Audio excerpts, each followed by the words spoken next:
How have you all been? I've been okay. I'll tell you about my week in a bit, and I also want to talk about emotional overeating in a minute. But I just want to say a huge apology that I haven't been replying to comments. They've built up over the last couple of weeks because I was like, I'm going to have a week off. And then in that time, loads of people messaged and I've kind of got overwhelmed by them. You know how I get easily overwhelmed by everything. So I haven't replied. I'm going to do my best to kind of reply over the next kind of week. But I feel bad because I do read your comments and I'm not ignoring you, but I just kind of, they've built up and now I'm kind of like, it seems too much. So I've kind of avoided it. But I'm going to do my best to come back to everyone, especially people that comment every week on the videos and show a lot of your support to me. I'm sorry that I haven't come back to you.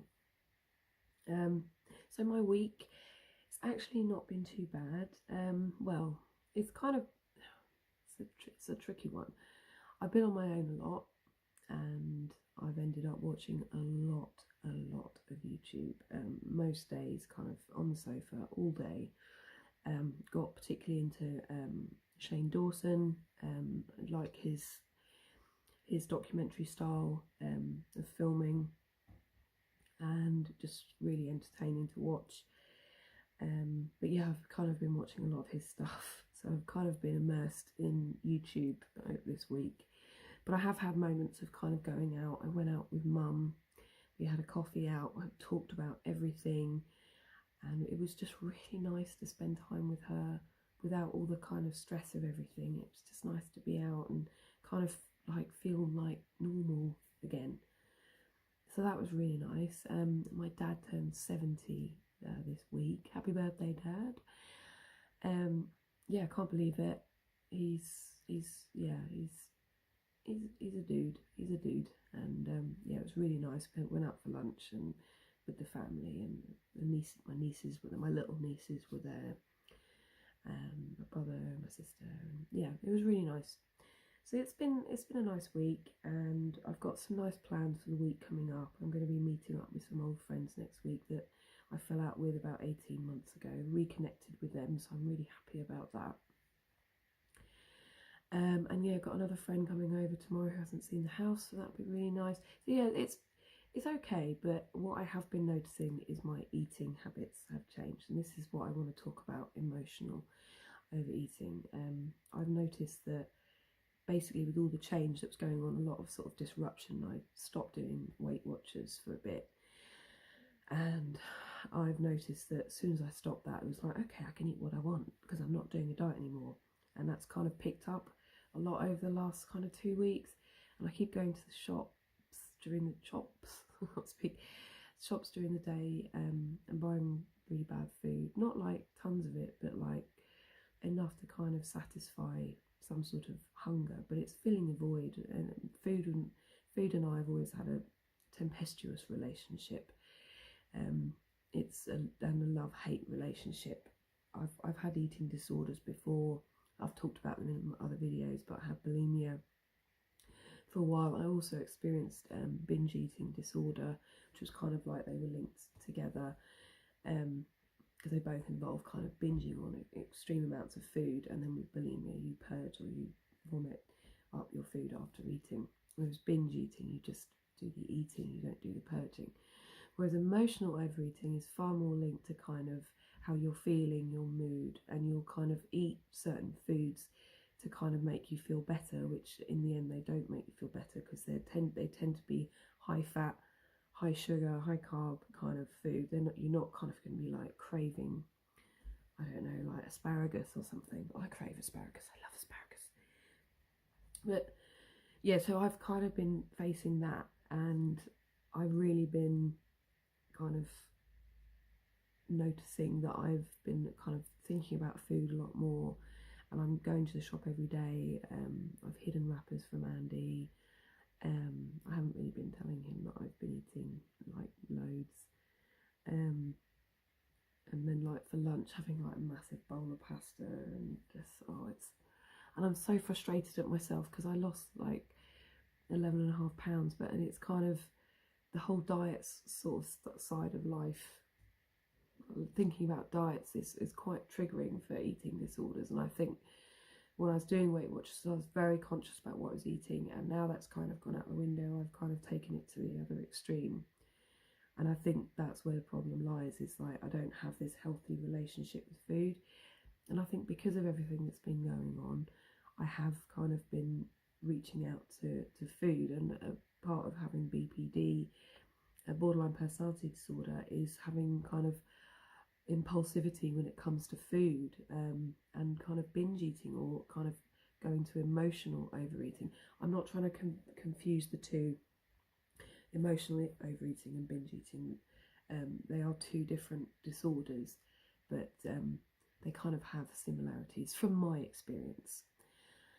So yeah, I've kind of been facing that and kind of accepting that's kind of where I am at, and I need to kind of get my head around going back to Weight Watchers. But it's hard because I'm alone during the day and I get bored, and I'm not kind of filling my time with doing any kind of stuff for the Little Blue Pot. I'm hiding away from that still. I don't really know what to do about it. I need to get my head around it. I need some inspiration from you guys. Any ideas for videos that you might want to see? I feel like I'm not delivering the best quality content at the moment. I feel like I'm losing people, and I don't want to do that. So but yeah, please tell me about your experience of emotional overeating. I just want to kind of talk a little bit more in detail about it, to kind of give you a bit more understanding of emotional overeating. I talked about my example, but yeah, I've taken this information from the Beat Eating Disorders website. They're a charity that focuses on, UK-based charity that focuses on helping people who have eating disorders, and helping to raise awareness of eating disorders to give people a better understanding, reduce stigma, etc. So emotional overeating, so there's what they call emotional hunger, and this comes on suddenly, feels like it needs to be satisfied instantly, leads to cravings for specific foods, such as foods that are high in sugar, high in fat, isn't satisfied with a full stomach, and causes feelings of guilt, shame and powerlessness. So yeah, that's kind of sums up emotional hunger, and why we then go and reach for these high fat, high sugar foods. And I know from years and years and years and years of doing this, I mean 20 years of doing this, since I was 16, so 20 years of having this relationship with food and eating the food, then feeling huge amount of guilt, shame and feeling powerless after eating. And I want to know if you guys have had this, or you know anyone that's had this, or maybe you've clicked on this video because you have this and you wanted to know more about it. Well, you're not alone. It is something that takes time to work with, and it's about changing your relationship to food. But I'm still working on that, so I can't tell you the best way to manage this. I think for me it's kind of, don't go to the shop, don't buy the food, try and distract, trying to think of something else, just trying to distract yourself from those cravings. But just for kind of, if you're wondering if other people have it, or maybe you think you might have it, the behavioural signs are things such as eating in secret, just reading off my notes, buying lots of extra food, hiding food packaging, and social withdrawal and isolation. And yeah, I've been experiencing that this week, just kind of hiding away, eating, feeling very socially withdrawn and isolated. But that's because I've kind of chosen to tuck myself away this week. But I'm hoping this week ahead I can kind of not hide away as much. But so yeah, my experience of emotional overeating is one that has lasted for many years, and it does kind of flare up in times of stress and worry. Some people lose their appetite when they get stressed. Some people gain it. For me, I've been feeling a bit a bit lonely, a bit kind of lost, a bit kind of like I don't know what to do next with everything. I need to sort of make a move and I don't know how to do it, and I think I'm just hiding away and eating to kind of make up for this, whatever, this void that's going on. So yeah, emotional overeating. Tell me about your experience of this, and tell me how your week has been. How has your week been? Please tell me.